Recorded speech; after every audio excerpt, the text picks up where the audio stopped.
ಹೇಳಿಕೆಗಳ ನಡುವೆ ವಿವಿಧ ಬೇಡಿಕೆಗಳಿಗೆ ಆಗ್ರಹಿಸಿ ನಿರ್ದಿಷ್ಟಾವಧಿ ಧರಣಿಯನ್ನ ಅಂಗನವಾಡಿ ಕಾರ್ಯಕರ್ತೆಯರು ಮುಂದುವರೆಸಿದ್ದಾರೆ. ಈ ಕಾರ್ಯಕರ್ತೆಯರ ಪೈಕಿ 5 ಮಂದಿ ಕಾರ್ಯಕರ್ತೆಯರು ಅಸ್ವಸ್ಥಗೊಂಡಿದ್ದಾರೆ.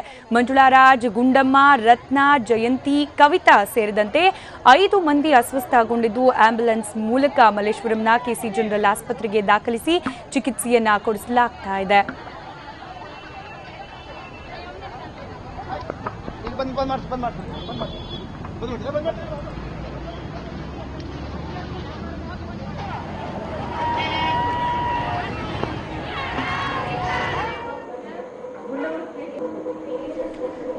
ಮಲ್ಲೇಶ್ವರಂನ ಕೆಸಿ ಜನರಲ್ ಆಸ್ಪತ್ರೆಯಲ್ಲಿ ಚಿಕಿತ್ಸೆ ಪಡೆಯುತ್ತಿರುವ ಅಂಗನವಾಡಿ ಕಾರ್ಯಕರ್ತೆಯರ ದೃಶ್ಯವನ್ನ ನೋಡಬಹುದಾಗಿದೆ. ನಿನ್ನೆಯಿಂದಲೂ ಕೂಡ ಧರಣಿಯಲ್ಲಿ ನಿರತರಾಗಿದ್ದಾರೆ. ಸರಿಯಾದ ನೀರು ಅಥವಾ ಊಟದ ಸೌಲಭ್ಯ ಅವರಿಗೆ ಸಿಗ್ತಾ ಇಲ್ಲ.